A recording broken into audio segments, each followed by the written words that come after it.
everyone, how are you today? Welcome back with me, Miss Indah Triana, in assessment on ELT. Well, last week we have learned about Bloom taxonomy. Now we will continue. The next material is about kind of test in assessment on ELT. Let's check this out.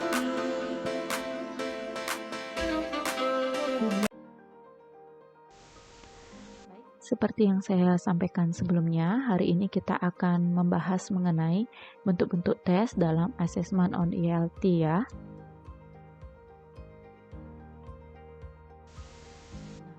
Ditinjau dari segi bentuk tes tersebut ada dua macam. Yang pertama, tes subjektif atau tes uraian. Yang kedua, tes objektif. Nah, pada pertemuan hari ini saya akan memaparkan perbedaan antara tes subjektif dan tes objektif. Baik, saya akan jelaskan mulai dari yang pertama, yaitu tes subjektif. Subjektif atau subjective test. Tes subjektif atau disebut dengan EC maupun uraian merupakan sejenis tes kemajuan belajar yang memerlukan jawaban yang bersifat pembahasan atau uraian kata-kata. Ya, di sini contoh dari pembuatan teks uraian tersebut ya, dapat diawali dengan kata uraikan, jelaskan, mengapa, bagaimana, bandingkan, dan simpulkan. Jadi setelah kalian memulai dengan kata-kata tersebut, barulah kalian menambahkan pertanyaan atau pernyataan yang ingin kalian jadikan sebuah tes, seperti itu ya. Jadi dalam tes subjektif ini atau tes EC ini tidak perlu banyak-banyak ya. Banyaknya itu dari 5 sampai maksimal 10 soal untuk waktu 9 sampai 120 menit. Karena apa? Karena kenapa kita menggunakan 5 sampai 10 soal? Karena kalau kita lebih dari 10 soal, ya, nantinya ditakutkan siswa itu tidak akan menjawab keseluruhan dari pertanyaan yang ada dalam tes tersebut. Jadi siswa itu lebih cepat bosan dia, jadinya dia akan menjawab sesukanya dia. Jadi lebih baik soalnya itu dibatasi paling sedikit 5, paling banyak 10, seperti itu ya. Nah, dalam tes uraian ini atau subjective test ini, jadi tes tersebut berbentuk pertanyaan atau perintah yang menghendaki jawaban, misalnya berupa uraian ataupun paparan kalimat. Dalam hal ini biasanya siswa diharapkan untuk memberikan jawaban atas apa yang dia pikirkan ya, bukan jawaban dari hasil mencontek atau jawaban teman. Jadi siswa di sini diharapkan untuk memberikan komentar, penjelasan, membandingkan dan membedakan apa yang dia ketahui terkait dengan soal tersebut. Jadi selain itu juga dalam pembuatan tes seperti semacam ini, seperti ini, jadi pertanyaannya harus dibuat secara bervariasi ya, untuk menghindari jawaban yang diulang-ulang atau monoton.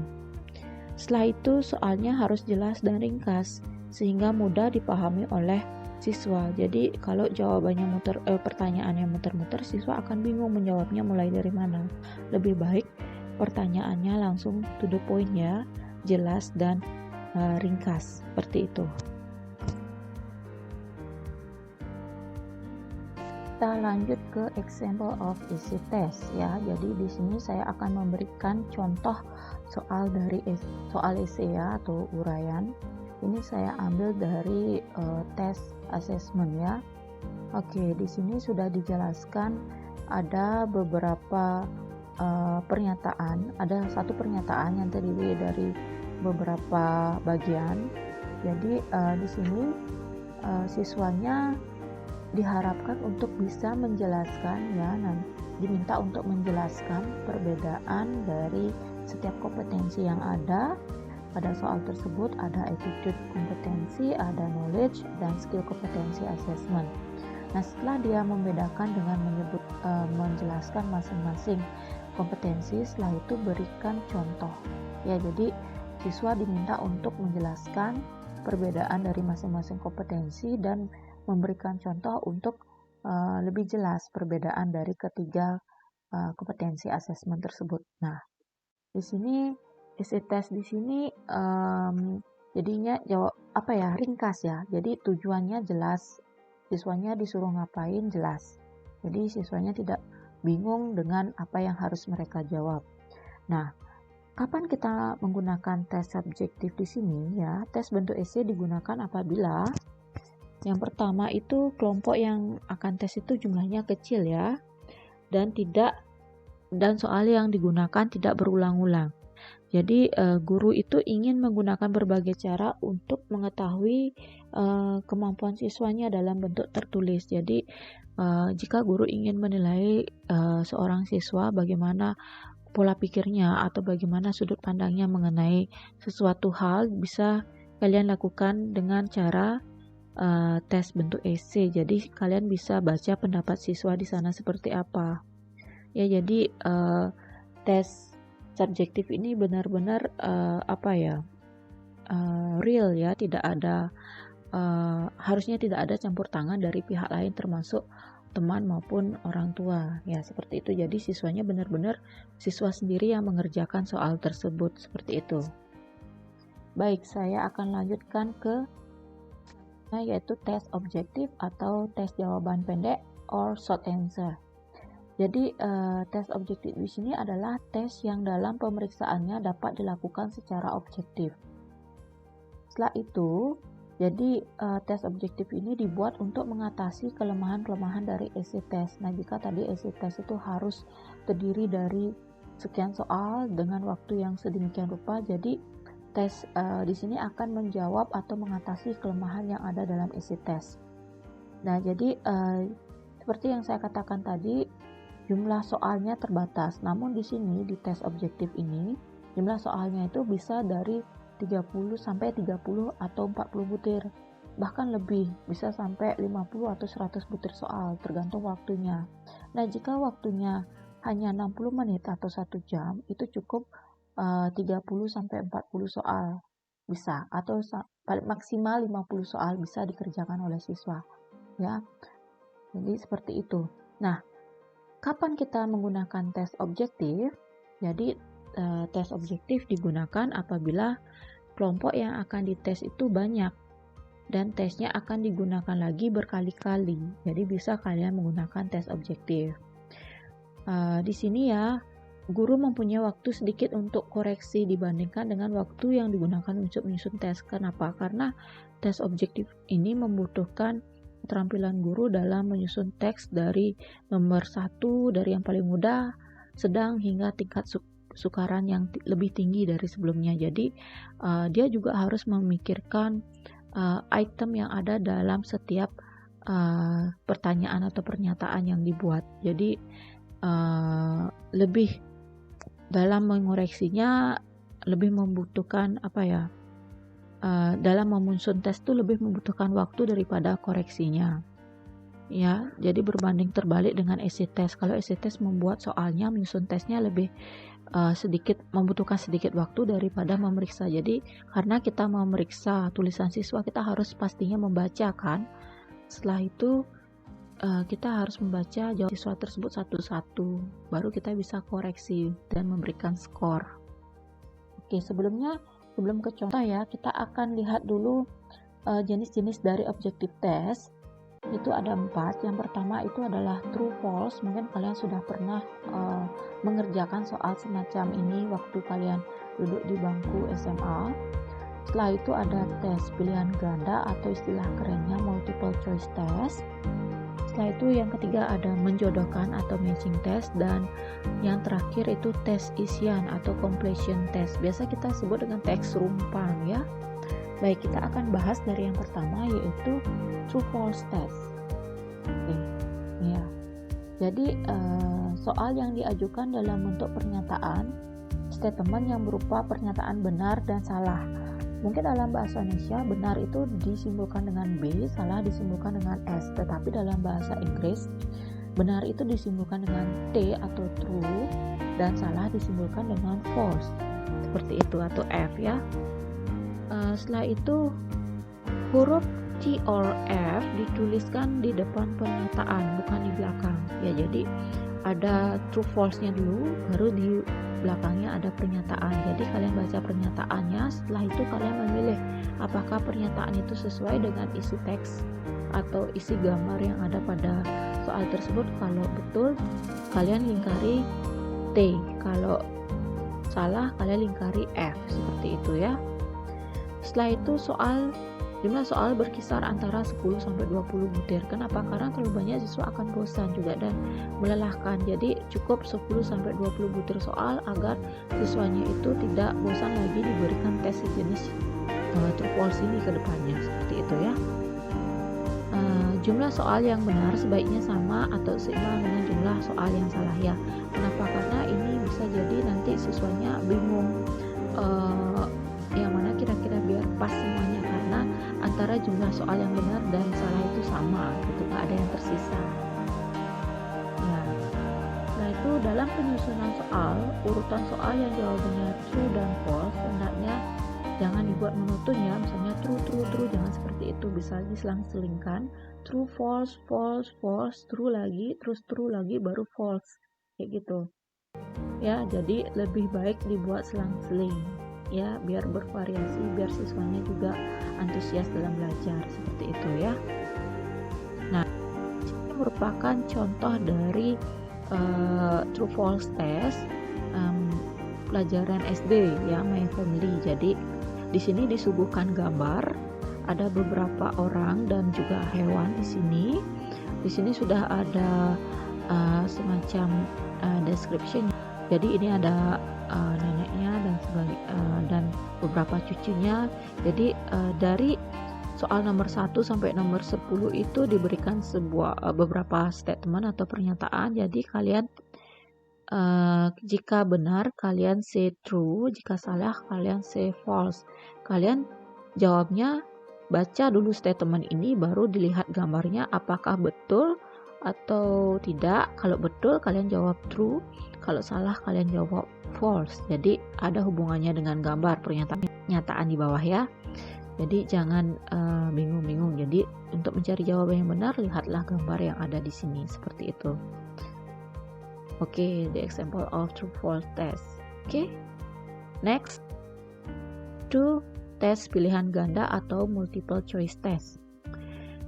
Well, jadi tes pilihan ganda ini adalah merupakan bentuk tes objektif ya, yang terdiri atas pernyataan yang belum selesai dan harus memilih salah satu atau lebih dari beberapa kemungkinan jawaban untuk menyelesaikannya.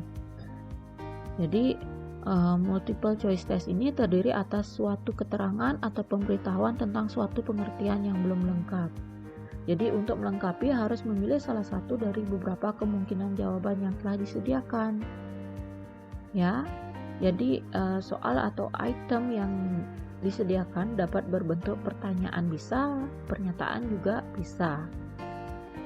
Ya, nah setelah itu juga ada option atau alternatif. Biasanya di objective test itu ada pilihan A, B, C, D, or E ya. Jadi ada 4 atau sampai 5. Jadi option atau alternatif itu merupakan kemungkinan jawaban atau alternatif yang dapat dipilih. Oke, jadi seperti ini saya gambarkan tes pilihan ganda itu ya, terdiri dari item dan option. Item itu pernyataan atau soal ya, bisa dalam bentuk pernyataan maupun pertanyaan. Setelah itu ada option atau alternatif yang merupakan kemungkinan jawaban yang dapat dipilih. Jadi option itu ada 2. Yang pertama, satu jawaban betul yang disebut dengan kunci jawaban, dan beberapa pengecoh atau distractor yang jumlahnya berkisar antara 2 sampai 4 buah lah dalam sebuah soal. Jika soalnya terdiri dari 5 option. Jika soalnya terdiri dari 4 option sampai D, biasanya distractor itu bisa 2 sampai 3. Soal itu dipakai pengecoh seperti itu. Jadinya ini yang saya katakan, jika kalian membuat soal pilihan ganda membutuhkan waktu ya, objektif itu membutuhkan waktu. Jadi menyusun soal itu tidak semudah soal essay. Jadi harus membuat kunci jawaban yang benar dan harus membuat distractor yang ada sedikit hubungannya sehingga agak mirip, jadi akan mempermudah siswanya untuk terkecoh ya bagi yang belum mengerti, seperti itu ya. Baik, contoh dari multiple choice test. Di sini sudah ada instructionnya. Choose the correct one. Jadi di sini ada alif bla bla bla letters are there in Turkish alphabet. I say 29.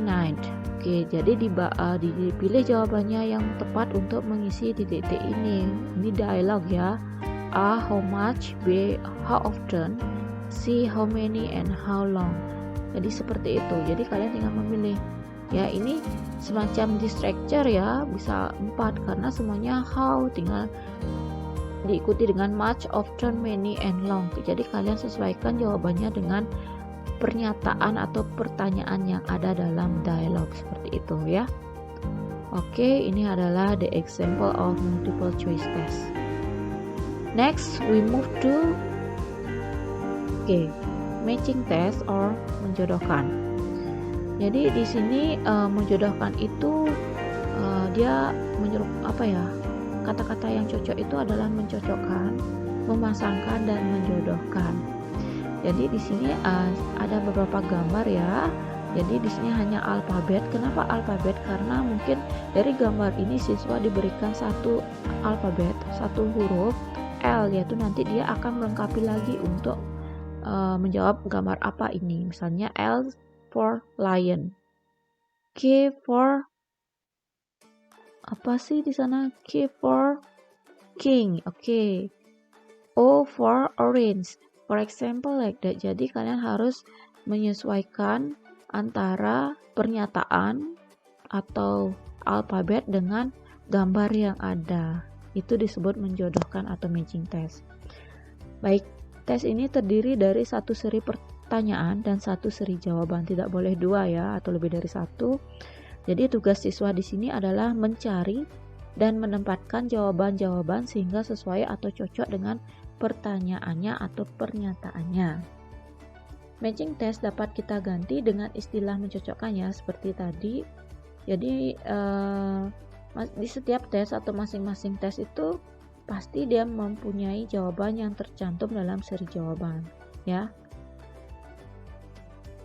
Di sini jumlah soal tidak kurang dari 10 dan jangan lebih dari 15 butir soal, karena nanti siswanya bosan dia karena terlalu capek, mungkin terlalu banyak menjodohkan soal dengan jawaban, jadinya mencari jawaban yang benar, jadinya dia lelah akan aktivitas seperti ini, seperti itu ya.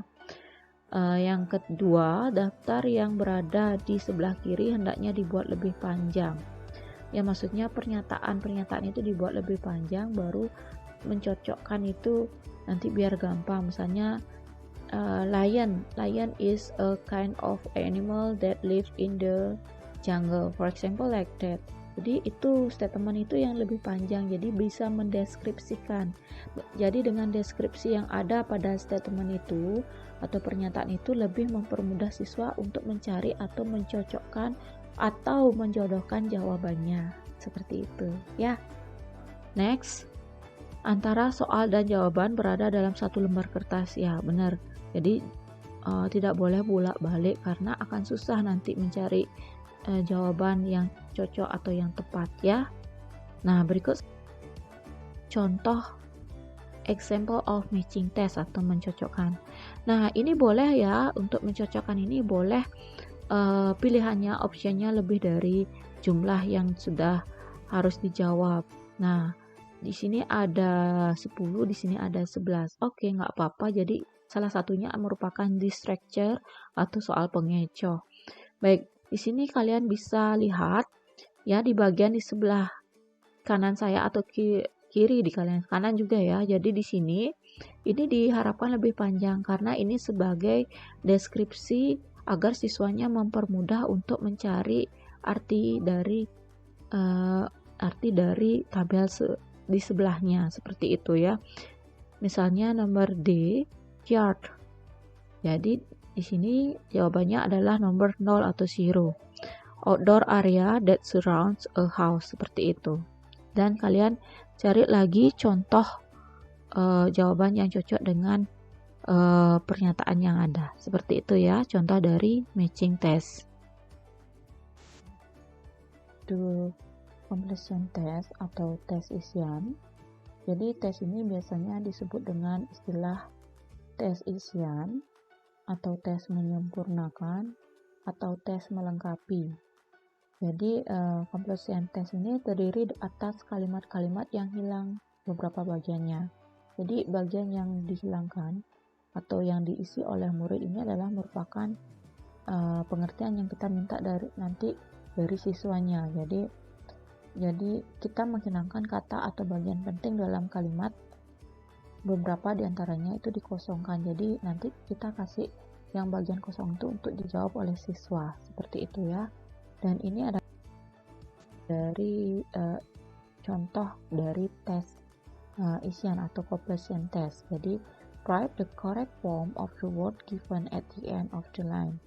Jadi seperti ini, di sini sudah ada pilihannya. Ini semacam mencocokkan sih sebenarnya, tetapi dia mengisi titik-titik di sini ya untuk kata-kata yang tepat. Jadi sudah ada pilihannya. Jadi misalnya bisa dihilangkan ini, bisa nggak apa-apa. Misalnya kasih di listening. Jadi kalian baca ini The American City of Miami. Jadi mereka menulis. Setelah itu Florida businesswoman. Misalnya seperti itu, jawabannya langsung dibaca kalau listening. Kalau seperti ini cukup dia memilih kata-kata yang cocok untuk dimasukkan ke dalam tes tumpang tersebut, seperti itu ya. Jadi ini adalah contoh dari tes completion ya, tes isian. Next, continue. Plus, thank you for your kind attention. Well, I think that's all for today. But before I end the class, I will conclude what we have learned today. Well, we have learned about kinds of tests in assessment. The first is subjective test and the second one is objective test. Okay, the objective test can be divided into 4. The first is true-false test. The second is multiple choice test. The third is matching test, and the last is completion test. Well, I hope all of you understand with what I have explained to you. And then don't forget to do your assignment and please send it into our Moodle Legendre Smart. Okay? Well, I will end this class. Thank you for your attention. See you and goodbye.